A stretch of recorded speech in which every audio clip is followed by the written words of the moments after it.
There's people in here far superior than me. But there's no one in here that's gonna work harder than me. We get up at 5:30 in the morning, it's pissing rain outside. Our competition's sleeping. I love that. I will not be outworked, period. Where I excel is ridiculous, sickening work ethic.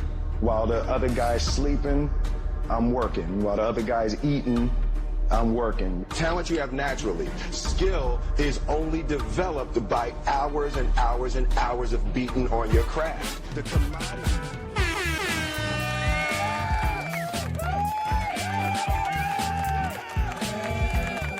Ladies and gentlemen, love us or hate us, we are back. The hardest working men in show business. Absolutely. I'm Jason McCoy, your host, flanked by my good friend, co-host, and better half, Nelson Bowyer. We are the cast of Put 'Em on the Couch.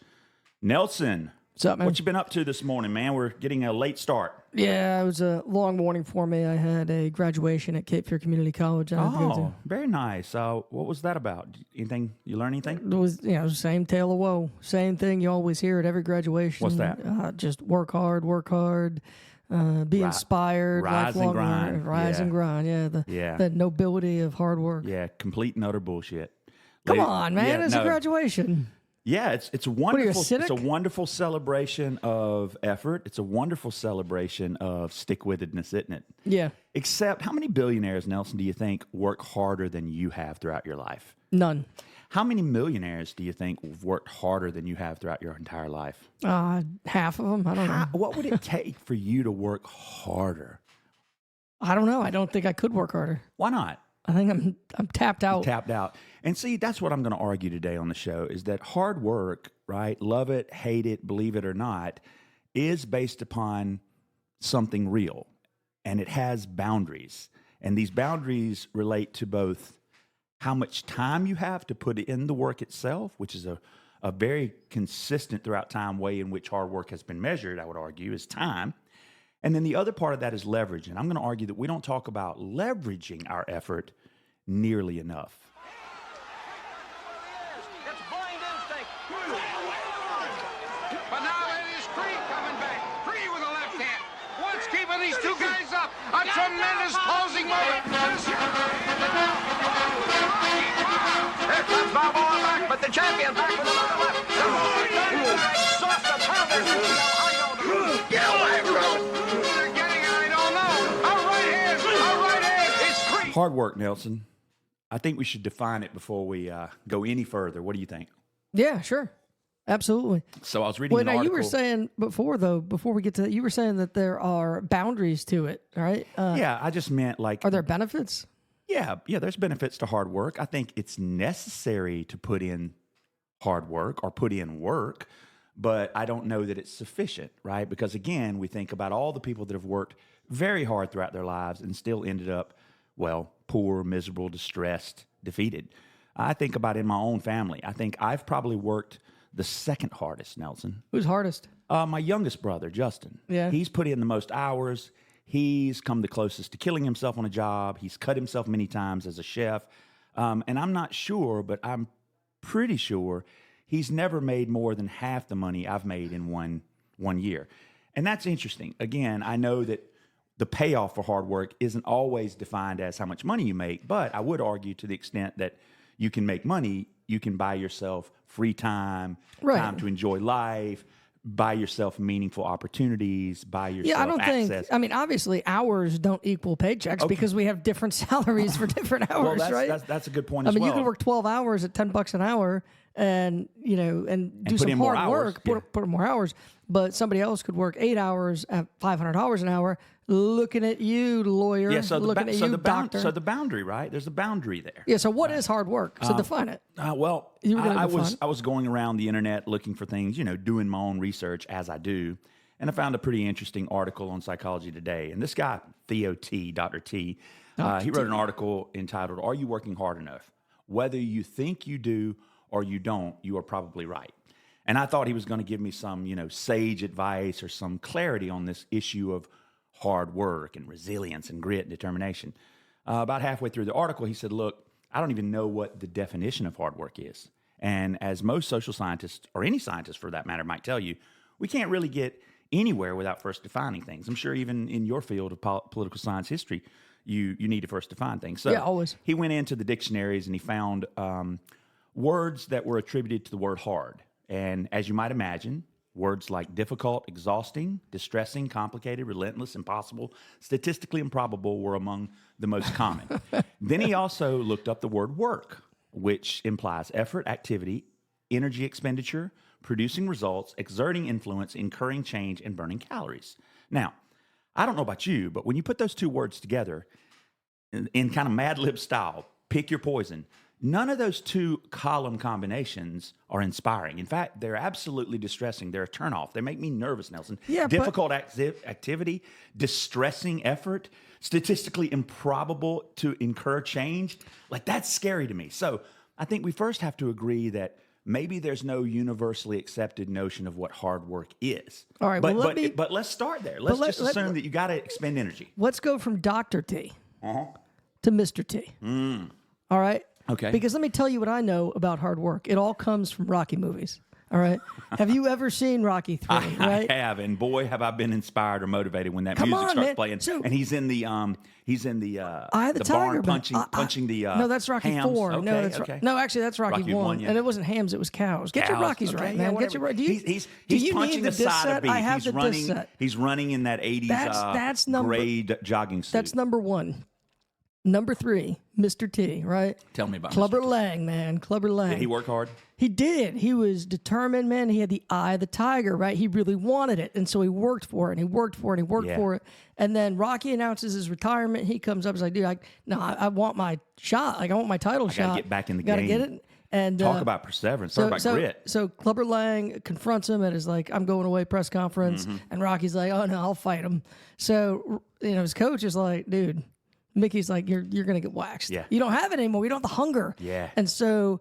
You don't have the and so and Rocky's like, no, I'm going to work really hard, and he gets in there, and it's sort of like a celebrity, goodbye, right? Yeah. I mean, he's getting kissed on the bike from hot chicks while he's working out. He's going through it, but he's not going through it. Yeah, you know yeah. what I'm saying?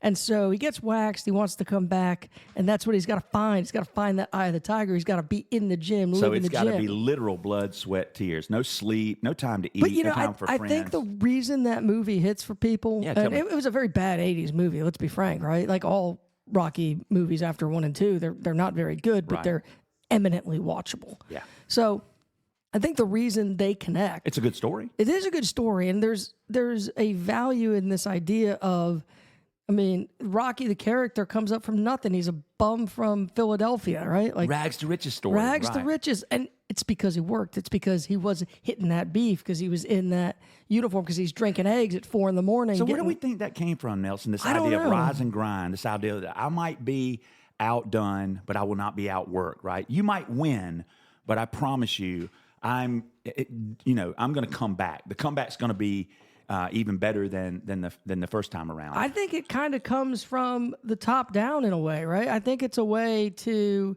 sort of incentivize misery.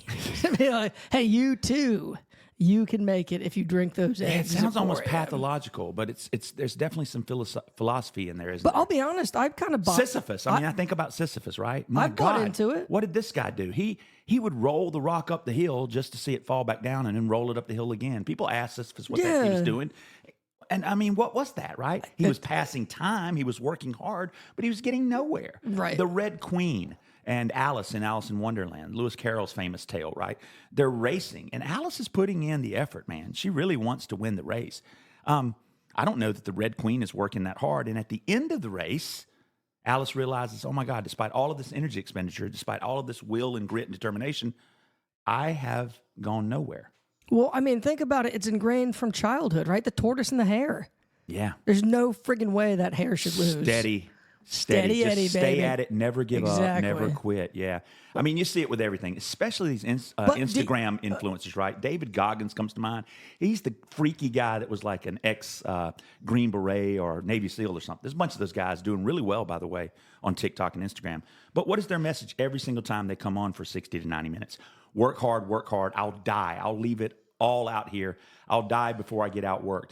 You know, Elon Musk was asked in an interview 15 years ago, what's the secret to success? And you remember what he said? I don't. Hard work. And he said 80 hours. You got to be putting in 80 hours. He said, if everybody else is putting in 40 hours and you're putting in 80 hours, you can get the same output that they're getting in a year in 3 months. Well, can we just pause? Was his logic. Can we just pause for a minute and think about how scary that is? How much better would Tesla's work if, or how much worse would they be if he was only putting in 45 or 60 hours a week? Oh my God! Well, something tells me he's not putting in that much. I think about those trucks Warren Buffett. break all the time. Those Warren weird Buffett things. has been consistently one of the top 10 most wealthy human beings on the earth for as long as I've been alive. Yeah, Berkshire Hathaway guy. And you know what he says about hard work? He says that he makes about 2 decisions a year. I'm not kidding. You can quote me on that. And he said, as long as they're good decisions, I've done a good job, because the bottom line is, my return, the way we measure success in my business, he's a billionaire, is how much money did we earn as a result of my decisions, right? So 2 decisions, let's say he gets $9 billion worth of extra wealth in a year for 2 decisions. That's a great return on investment. It's a little flippant, though. How long does he spend getting ready to make those decisions? How much research does he do but into one of those spent decisions? a lifetime. I guess that's where I'm going to go back to this notion of boundaries as well, right? These bumper points. The most you could ever work in a day would be 24 hours, right? Yeah, because there's only 24 hours in a day. That would be right. And a reasonable amount of hours to work might be, I think about the guys that just roofed my house. They just roofed a 3,000 square foot house in less than 2 days. They got here at 7 in the morning, and they worked like bees. I could literally hear them tapping on the roof. So could my dogs, unfortunately. Hey, just be careful, because there's probably some nails in your driveway. They did try to they magnetize, tried, but yeah, they're not going to get them careful. off. Yeah, well, thanks. At any rate, 2 days, right? 12-hour days. I guess 12 hours the first day, 10 hours the next day. So in 22 total hours, they roofed my whole 3,000 square foot house. Gotcha. That was incredible. There was only 5 or 6 people doing it. Now, I think about this. What's the best 5 or 6 people could do if they worked 24 hours a day? They could have got the roof done in half the time, right? That's well, no, they would have taken the same amount of time. Well, maybe not. Maybe they would have spent same amount of time overall, but they could have got it done in a day instead of 2 days. Instead of 2, yeah. So they could have gone somewhere else and done another house the next day. Of course, that's assuming that you don't have to sleep, you don't have to eat, you don't have to take a break. But that is just what I'm saying. A lot of these influencers will tell you that you've just got to get up earlier. Oh, God. You've got to eat on the run. You got to make more sacrifices. Yeah, you may not get to sit down with your family and have dinner for 20 years, but that's okay, because you're building something bigger.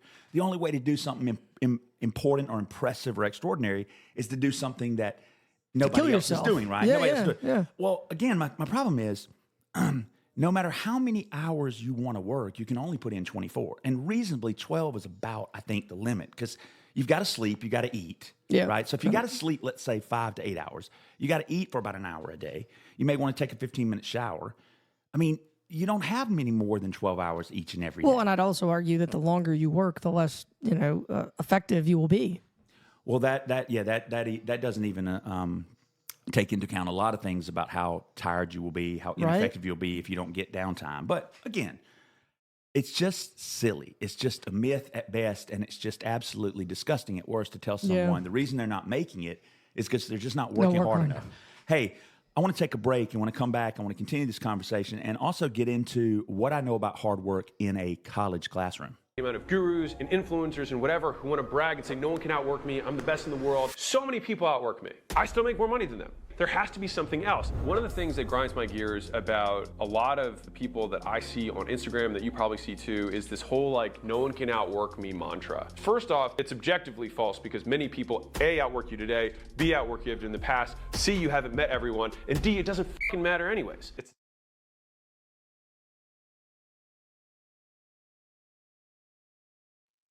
I recently read the book The Dip by author Seth Godin. Seth challenges the mantra, winners never quit. He says it's a spectacularly bad piece of advice. Should you have never quit wetting your bed? Should you have never quit that job at Burger King in high school? Or should you never quit selling a product that's obsolete? Winners quit all the time. A winning investor quits investing money in a losing stock, so he or she has money to invest in a winning stock. If I never quit my investment in Blockbuster 5 years ago, I wouldn't have any money to invest in Netflix today. Winners know that they only have so much time, money, and daily energy. So quitting is an essential strategy to take advantage of better opportunities. And we're back. If you're just joining us, ladies and gentlemen, I'm Jason McCoy, joined by my host and good friend Nelson Bowyer with the cast of Put 'em on the Couch. We appreciate all of your support, all of your listens, and hope you will continue listening and sharing our content. If you're getting any kind of value out of this content, please reach out and let us know, either by email at putemonthecouch@gmail.com. That's PUTEM on the couch @gmail.com. And or please hit the follow button on one of my invitations. I know I send them all the time for you to follow us on our Put 'em on the Couch Facebook page. I promise we're not taking any money from you, any information from you. We're not going to pitch anything to you or otherwise solicit you for anything except you clicking that like button. It just gives us an opportunity to know whether we're doing the right thing and or whether we can do something different, maybe to inspire you a little more. Hey, Jason, you're talking about hard work, Nelson. Yeah, you were talking about, on the other side, you were talking about hard work in the context of a college classroom. Yeah. And as I said, I was at commencement.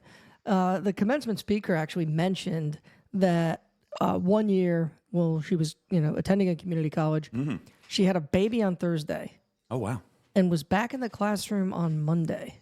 Wow, boy. And I'll be very honest, that is inspiring. I mean, but that's is it impressive. The best use of your time? And I said, why are we why as a society are we glorifying, and I think of my own sacrifices. I worked come on, it's not that much of a sacrifice. You're not salaried. You're paid by the hour, right? I'm sure you get paid today to go down and help with the commencement activities. Oh, no, that was free. I love free work. I do it all the time. Yeah. But when I was getting my college degrees, both of them, I had a full-time job. I had 2 kids, young kids. So I was, working nights, coming home, doing the soccer practice thing, doing the dad thing, trying to find, time to be a father and husband and do all those things. And, working nonstop, working in the car at my other job while I was, I worked as a police officer. It was 2:00 in the morning. People were sleeping in their cars. Hustling. And then, I went through it all again on steroids when I was working part-time at Cape Fear. So I would work. I'd get off at 7:30 in the morning. I'd come back to, I'd go to sleep for like an hour and a half. I'd come to Cape Fear Community College. I'd do my job for 4 or 5 hours. I'd go home, sleep for 2 or 3 hours. And then I'm back at my full-time job. Yeah. And I used to think that meant something about me. I thought, about my character, and now I'm just not so sure. Like, why should I have had to struggle like that? Well, that's what I want to know, Nelson, is why did because I made bad choices in high school? But where does it is. It probably starts come from, right? Like, where does it come from overall? Like, some people say it's just a philosophy. Others say it's maybe in our religious ethos, right? It's definitely it's part of our civic religion. You hear about the Protestant work ethic all the time. Sure. Developmental psychologists like Paul Bloom at Yale University, who just wrote a wonderful book I've read called The Sweet Spot. Yes, he's looking for that sweet spot between how hard to work, how much to sacrifice and suffer to get the optimum amount of satisfaction and pleasure out of life. He really does sort of speak to that good life that we tried to talk about when we first started podcasting a year ago. And if you haven't already listened, please go back and listen to our series on the good life, religion, parenting, the like. At any rate, Paul Bloom says in his book, The Sweet Spot, that children as young as 4, 6 years of age make attributions, make judgments about people's moral character or personalities based upon how much effort they appear to be doing or putting into the task, right? So he would ask kids, that is, to watch other people work to create a piece of art or work to create a poem or work to create a piece of music. And it seemed that it didn't matter how good it sounded or how good it looked. Kids thought it was more valuable. Kids thought that it was more impressive if it appeared as though the actors were working hard, were putting in more effort. We'll go back to what we just talked about with the tortoise and the hare, right? Yeah. And they're told, and think about what happens when dad comes home, mom's with the kids, or vice versa, right? And then, aren't we so lucky that dad is working so much for our family? Yeah, working so hard. Isn't that so great that mom is out there doing all the things that mom has to do, working so hard? And so we sort of make it this spiritual, moral compass in our kids' lives. So I'm not surprised by that data at all. There's also some evidence, some scientific evidence to suggest that people who appear to be working the hardest, people who struggle the most, are considered the most loyal and trustworthy. Now, isn't that interesting? Really? Yeah. So, maybe there's a trick that evolution is playing on us for some reasons. So if I have a subordinate, if I have a person that I'm their supervisor, and they appear to be struggling, they appear to be going through it, they appear to be putting in a lot of effort and making a lot of sacrifices, even if their product isn't as good as somebody else's, maybe that tells me something else about them in addition to the fact that they're working hard. Maybe that tells me that, man, you can throw anything at this person and they're going to be loyal to you in the company, right? Okay, You can trust let's this look person. at that in the world of sports, Yeah. right? Do you believe that Michael Jordan worked harder than, I don't know, say LeBron James? No, Do you think Tom Brady worked harder than Peyton Manning? probably not. No. No. But damn, we sure act like it. Yeah, we do. Sure We do talk act like like it. it. Don't Well, we talk about? I think that's the only way how we often can- do we talk about the grit of the I think greats? that's Joe the only way Montana, we Tom can- Brady, the I think grit. That's just an easy way for us to understand it and communicate about it, right? Like if two people are equally talented, then everything's fair. If one person is less talented than the other person, then it's not fair to begin with. So we like to assume, at least with our professional sports, that everybody's kind of equally talented. A Tom Brady versus a Peyton Manning or Joe Montana. Or Yeah, but we in football. lionize the little engine that could. Yeah, you know what I'm saying? But we also falsely attribute, I think, that to effort. So Tom Brady, Right. if Tom Brady wins, Yeah. it just makes more sense to say he must have outworked Peyton Manning this season. If Joe Montana right. wins That's the right. Super Bowl, it must be that he just was better. And why was he better? Because he outworked him somehow. Or if LeBron James loses another he NBA was Finals, just not as he's good. not as into it. He wasn't He's as not into it. Right. He didn't sacrifice enough. I heard that one time LeBron James decided to go to dinner with his family instead of go to the gym with his team.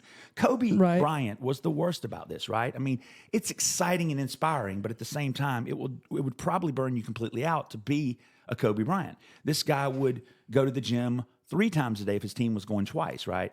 He was relentless. He was obsessed. And I'm sure that it took a toll on his family. I'm sure it took a toll yeah. on his friendships, right? People All the would say greats, the guy yeah. was obsessed. Well, let me Again, ask you nothing another wrong one. with that in and of itself, but to make that a prescription for everybody's success, I think is a little bit naive, if not, Well, let me ask you another one because I got another really good sports question for you, yeah. right? So, are you are familiar with golf? I mean, you watch some golf. Yeah. All right, so best golfer all time, right? Tiger Woods. Tiger Woods. Okay. I mean, I guess you might be able to Tiger argue Jack Woods- if you look at titles, but yeah. Tiger Woods has 82 professional victories on the PGA Tour. Yeah. And 15 major championships. Major championship. That's Okay. impressive, yeah. Now, we all know his personal life, personal story, Yeah. a lot of struggles there. Okay. Then you have somebody like Phil Mickelson. Yeah. Phil Mickelson has, I think, five or 5 six majors, 12 total. Something like that. Yeah, I think, no, he's got 5. Oh, no, he's got 50. 50 total. 50 total titles. didn't realize Yeah, that. yeah. Okay. All right, so my question to you is, who do you think Worked hardest. found the balance? No, we know who worked harder. I mean, Tiger worked hard. Tiger worked blew harder. up his back to the point where he can't even hardly walk. Tiger hated 10 years Phil younger. because Phil had more talent. And Phil could do anything with a golf ball, Yeah. but he didn't work nearly as hard as Tiger. yeah. Tiger was obsessed, but that obsession comes at such a high cost in so many other areas of your life. So again, there's no balance would there. you argue that hard work is necessary, but it's not sufficient? In other words, I if like that. you don't have a little bit of luck, if you're not at the right place at the right time, in other words, if there's not a support system around you, if you don't have some of the better coaches, if you don't come from a family where you have the freedom with which to spend some time practicing, if you Right. don't have maybe the right, what should I call it? The right counsel, the right medical support, it's going to be tough, right? I think about it this way. Would hard work be enough, you think, to make you become an astronaut if you wanted to be? Or to make you become a particle physicist, or make you become a great mathematician? Just grinding it out, Well, doing we can. problems. Look, this is put him on the couch. So Yeah. we're a psychology show. Yeah. We can talk about my ego. I would like to say yes. Yeah. I'd say yes. So like when the If I Army really says, wanted be to all an that you astronaut, want to be, right? Be all Or- that you can be. Yeah. Did you ever really believe that? Or did you think, well, I can be as much as I can be? I'll be honest. It's hard for me to remember because I feel like Did you think you could become a general when you went into the military?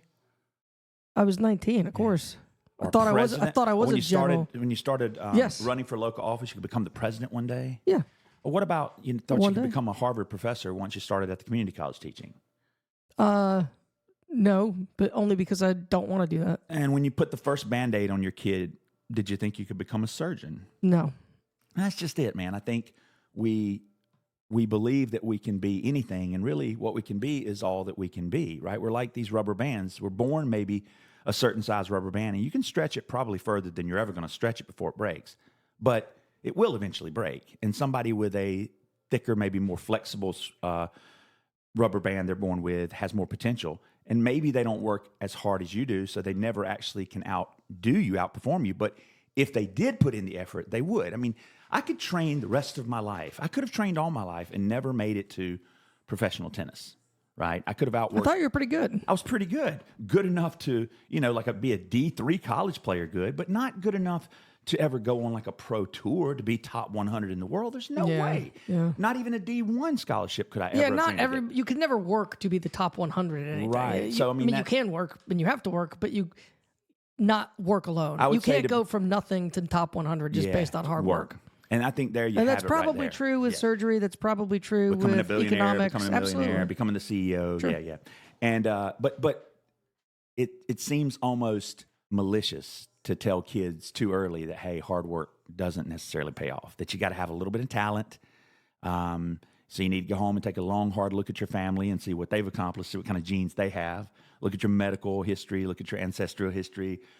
Do you have money and support and medical you're not speaking counsel? at the next commencement with that message. No. Look at your medical history. You know what I'm interested in is people putting in a lot of effort and not being disappointed when it doesn't pay off the way they've been told it will. See, that's one thing I can say. I've never made it beyond a community college instructor. 25 years, by the way. I've had a good run, and I've been an adjunct at many universities, including the University of North Carolina, Wilmington. Do you feel cheated? Do you feel like you worked harder than that? I still feel like I worked hard, and that's why I got where I am. And that, by the way, I believe Did you want more? Did you ever want more? I don't know. I think I did, but I just realized that, I was working really hard in college classes, and I was making an 89, 90, and I was having to kill myself to get it to an A average. Yeah. Right? And if I had not killed myself, I wouldn't have got the A's. I would have gotten B's. And if I had gotten B's, I might have not gotten the same letters of recommendation, the same scholarships, the same sort of support, and then I wouldn't have even gotten through college, let alone gotten a job, a full-time teaching job at a community college. By the way, one of the best community colleges, I think, in the world, Cape Fear Community College. But I don't think that I was upset by that fact, because I realized many, many, many years ago that there are people who can outwork me even when I work my hardest. Mm-hmm. And there's certainly people who, even if they don't work as hard as me, even if they don't get as many hours in the gym as I do, they still have more potential and talent to begin with. I mean, I'm not so egocentric as to believe that this universe is geared towards, helping someone like me out specifically just because I want to work hard. I think a lot of people work hard. But, I think that might be some of the allure of hard work. This idea that we are the masters of our own destiny, that we control our fate. Yeah, it definitely is a great story. I have to admit. It's a lot better than saying, the alternative is kind of scary, as you were no matter saying. how hard you work, you're going to fail. Good or luck. no matter how hard you work, you're never going to reach the same potential as your neighbor. But you might not be able to do it through your own will. That is kind of a depressing thought. Right. It is. But it's realistic. It is realistic. And no amount of wishing or hoping is going to change that.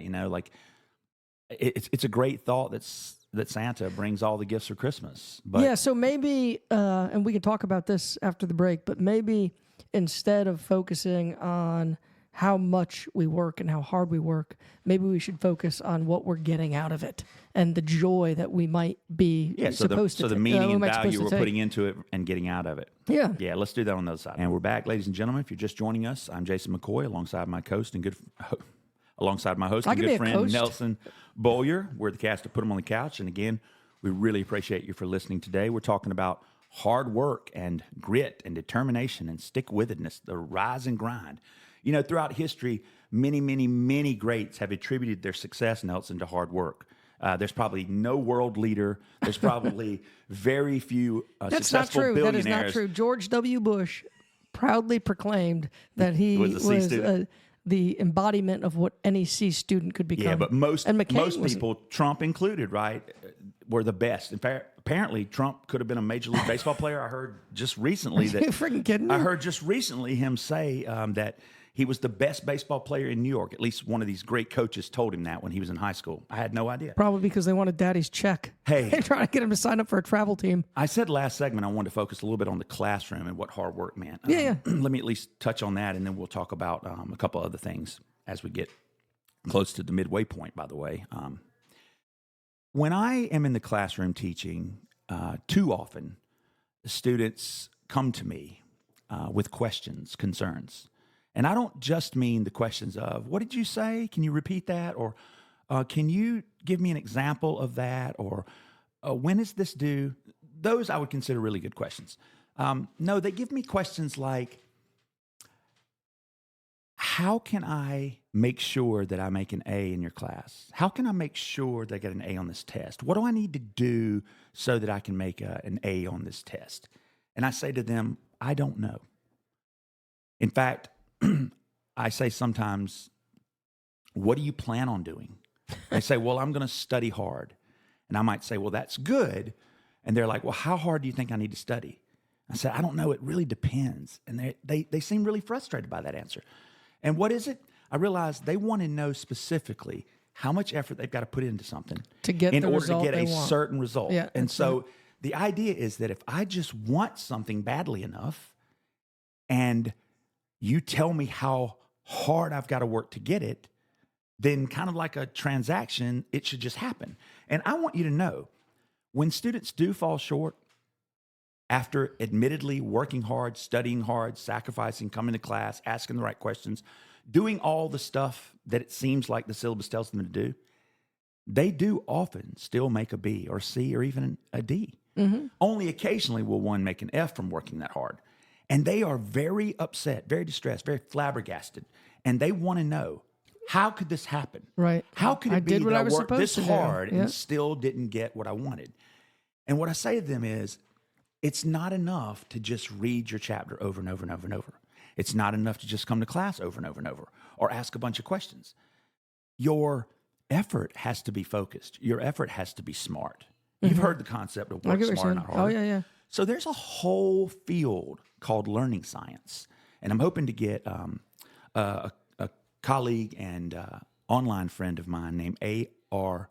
Gurung, who just wrote a book about studying smarter, on the podcast in the very near future, hopefully before we get back into school. But he basically breaks down in very specific terms how we can study smarter, how we can put our effort into the right sort of focus to optimize our success. So if your success is making an A on a test, that's great. But to get that A, you've got to understand the material, right? And to understand the material, you got to do certain things with that material. You got to practice that material. You got to study that material in certain ways. So I just want you to know that there's a variety of techniques that you need to take in order to be optimally successful at learning and remembering information in a classroom. And that is terribly unsatisfying to a lot of students, to hear that somebody over here in the back row can study for 2 hours in 1 week, maybe just 15 minutes a day, and do better on a test than somebody who comes to class every day, sits up front, and studies 2 hours every day. Yeah. Again, it's about leverage, isn't it? Well, I mean, for me, I take a lot of pride in the work that it took to get the degrees that I have, because it was not easy for me. Right. To your point, I kind of had to learn how to learn. Mm-hmm. Because I was a terrible student in high school and I didn't really know what I needed to do to be successuul. And it's not your fault. Probably throughout your entire life No, part as a of it student was. was, I mean, go to your room, read, study. And it was measured by how many hours you were in the room. I know my mom and dad used to say, go back in there. You haven't been in there long enough. You have attention deficit disorder. I have attention. I got bored and I was like, this is stupid. And so I had to find the pleasure and the joy in learning. And part of that became, it's kind of like a workout, you know? You can't call it a workout if you don't put the work in. And it was kind of like, I don't always enjoy this. This is really hard. And here I am. And I'm going to finish. And I'm going to get through this. And but it's going to be a struggle. But I started to enjoy that part of it. And I think that's why I wanted to go into education. I wanted to be a part of that journey for other students. I think in any job that you have, in any work that you do, if you're going through it, if there's no passion there, if there's no there, if it doesn't come from your socks and make you stand up, I don't think you're going to ever enjoy work, no matter how much money you make. Well, in Paul because Bloom's, of those words you said, you're it right. sounds miserable. You know, in Paul Bloom's newest book, The Sweet Spot, again, he's a Yale developmental psychologist who just wrote this book where you try to find that he's looking for the sweet spot between putting in effort and getting happiness and pleasure out of it. And he's looking at things like struggle. And I heard, in your description here, it sounded like you actually enjoyed the struggle a little bit. You have to embrace the struggle. He tells the story of an episode of the old Twilight Zone. I don't know if you ever heard of the Twilight Zone, but Twilight Zone had an amazing, uncanny, I would say, way of sort of putting ideas on a pen and really focusing you in on what things mean. And one episode he tells the story about is of a kind of a gangster who, was living the Wild West kind of life. He dies. And when he, wakes up in death, he is surrounded by beautiful women. He's surrounded by toadies, people that will just wait on him hand and foot. And there's no struggle. Anything he wants, thinks about, asks for, it's just there. And after a while, he loses his love of that and says, is there somewhere else I can go? Like, could you send me to hell? Because this is too easy. In other words, it got boring for him. Yeah. And that's when they look at him and go, you are in hell. Yeah. So it is interesting, right? This struggle. Yeah. Teaching people that being bored or feeling sad or struggling is not necessarily a sign that things are going wrong. It might actually be a sign that things are going right, or that at least you need to pivot a little bit and find your sweet spot, right? Maybe you're putting in too much effort, right? If you're bored, maybe you're putting in the wrong effort, the effort in the wrong place. Yeah. I mean, what you're describing actually kind of sounds like the story of the Buddha, right? Yeah, talk to me about that. Where the Buddha is trying to, or before he is the Buddha, Siddhartha is trying to figure out the way to enlightenment, and the focus of the Brahmins back then was on aestheticism, on putting your body through uncomfortable positions, stresses, denial of food, serious fasting. And he's going through all this, and he's like, man, this is really, really painful, really, really painful, really, really painful. And he can't figure out the way through. It's not working. He's not finding enlightenment. And so he has to sort of take a step back and, sort of find that middle ground, that middle way, where you're still, focusing the mind, you're going through a meditative process, but you're not overdoing it. You're not over hyper-focused on the job at hand. You're sort of letting it work through you rather than putting all the pressure on it. Yeah, that's a good point. Well, we've got a lot of thunder and lightning right outside of our studio, ladies and gentlemen, so I'm going to spend just a couple more minutes talking about this, and then we're going to have to break kind of short today. But I'd be remiss if I didn't mention an article written in the Index Journal. You can look this up. It's the Index Journal, Greenwood, South Carolina. It's within the past week. I can attach this article to the description of our podcast if anyone wants to read it. I would highly recommend it. Written by a friend, former high school friend, and online acquaintance now named Amy Alley. Amy lives in Greenwood, South Carolina, and she's a self-proclaimed workaholic. She's very type A.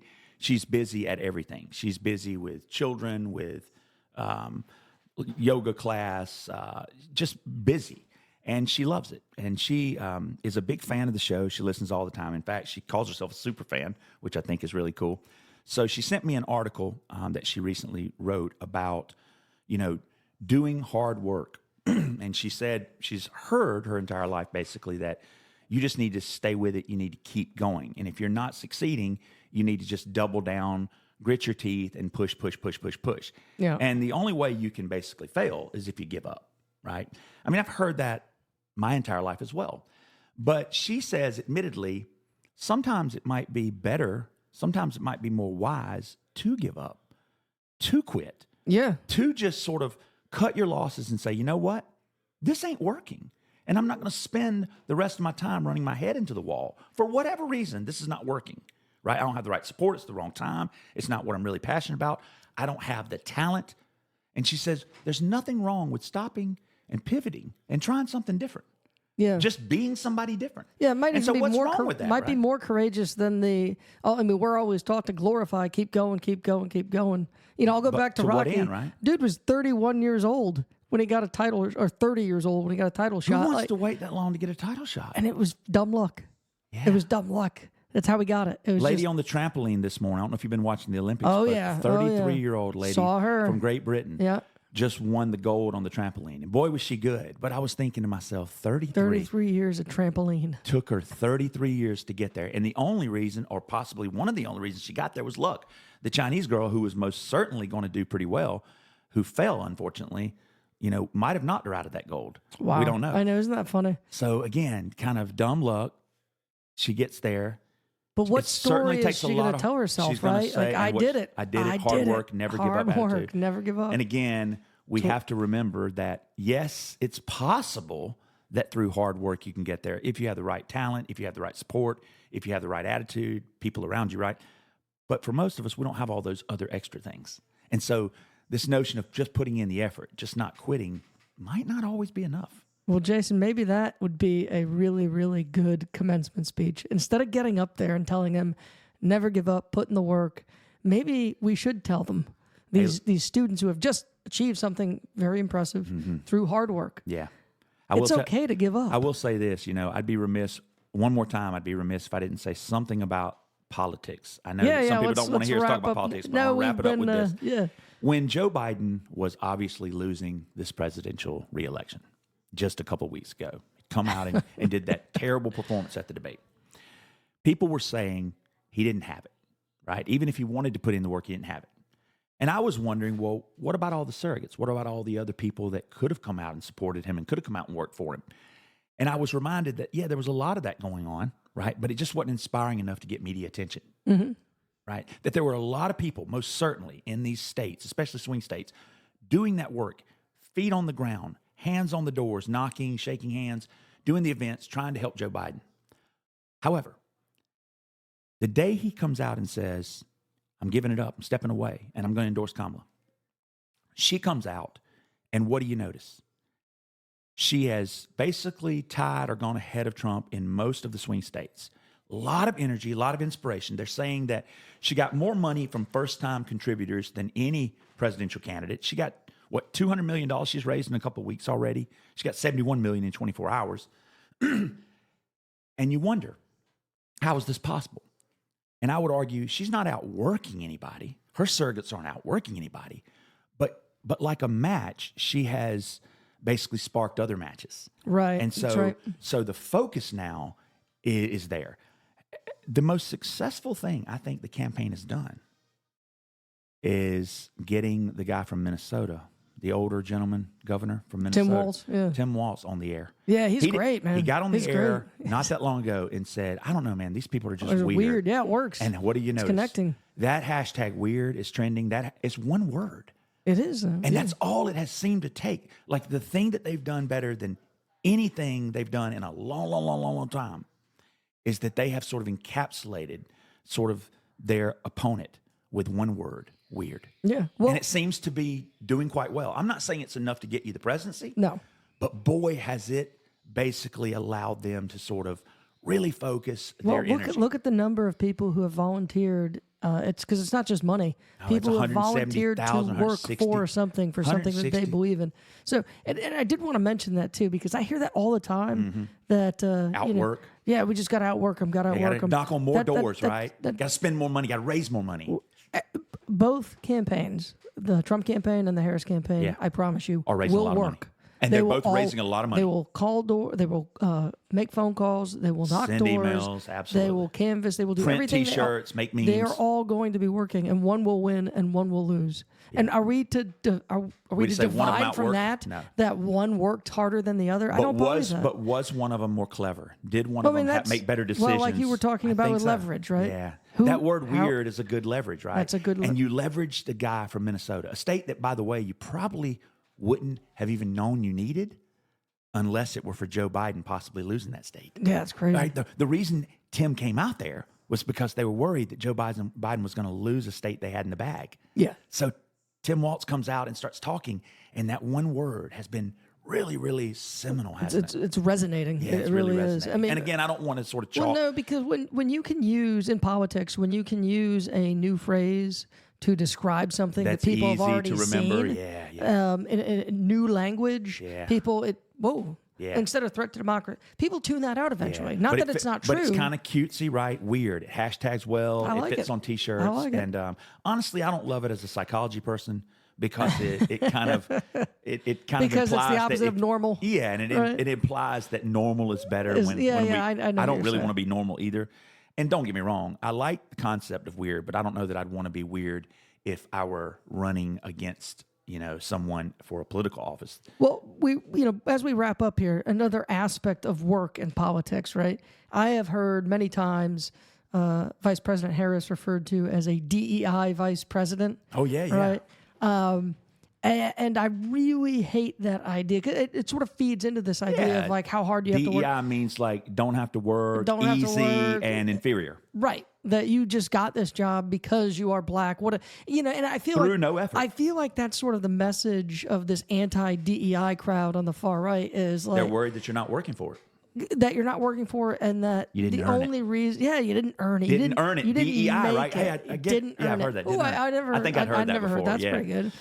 Didn't earn it. Like you're like being black in America is some incredible, powerful And by advantage. the way, what if you could get into college just because you're black? That doesn't mean that you're going to pass the classes just Oh, they because don't you're give you black. the free That doesn't degrees? mean that you get Are you the free sure? lunch You or don't the get free that? pass. No, You that actually doesn't have to mean go you're to going to school, pass huh? the bar. I mean, this Right. lady's nobody's going to give you anything. They might give you an opportunity. So wait a minute. I just want to clarify here for our listeners. You're telling me Yeah. that Vice President Harris didn't win those races because of her race? No, she actually had to definitely work, won huh? those races. She Wow. definitely won those political races, whether she was black or not. Wow. But could her ethnicity have helped get her access to a college education that she wouldn't have gotten otherwise? She went to Howard because of and she went to institutionalized HBCU. racism. Perhaps, yeah. But who Look, cares? with my disability students, I Could don't know if you Trump's know money? this. Oh yeah, go ahead. You probably know this. You have students that have disability accommodations, right? Yeah, sure. For many years, I've struggled. I've grappled with how to explain to people what it means that a student in my class might get 20 extra minutes on an assignment, or a Right. student in my class might Right. get to leave the classroom and go to the bathroom more than the average person, or a student in my class might get to do makeup work. And I argue that, well, they have special accommodations because of a documented disability. And people will say, well, that disability means that they're going to have an advantage that the other kids are not going to have. And I'm going to go, no, that disability means that they're already disadvantaged to begin with. Right. And all I'm doing is giving them access to the opportunity. In the same way that if a short person came to my class, came to my house to paint my ceiling, and a tall person came, I wouldn't say to the short person, you're not hired because you can't reach the ceiling. I would either A, tell them they could stand on a piece of furniture to do it, or B, we would sort of brainstorm and try to figure out how to get them up to the ceiling, right? Right. So I don't think it would be cheating to give the person who's painting the ceiling a step ladder or an extension on the paint roller. Right. Right. They might be better. They could be. They might be better, And again, as long we as would they have that never little know. bit of a ladder. We would never know if we didn't give someone that scaffold, didn't give someone that support. Got to didn't have give that someone step up. Yeah. Yeah. Hey, look, I don't know what you're doing, but on Tuesday, Vice President Harris is announcing her selection for VP. I figured it'd be I Monday think we since they're going to be might, on the road on Tuesday, right? I think they're going to be out They're there on going the to road be there Tuesday. for their first meeting. So on maybe Tuesday. Monday night we'll get it. Maybe Monday night, but Yeah. Tuesday, maybe we have to do an emergency podcast and talk about what it is in life. We talked about how hard to work to be number one. Let's talk about what it might be to be number two. Yeah, let's In do the that. Veep Stakes. You know what my father-in-law used to call runner-up, don't you? No. First loser. Yeah. Hey, thank you, ladies and gentlemen. We really appreciate it, and we'll see you next time. Legendary Bye, guys. football coach Vince Lombardi may help explain her mom's reaction. A famous quote attributed to him is woven deep into the fabric of American culture. Winners never quit. We've been brainwashed into thinking that quitting is somehow wrong, it's somehow weak. Author Seth Godin is the anti-Lombardi. Life is short. I think most of us would agree. He says quitting is often the best possible move because it frees us up to thrive where we're better suited.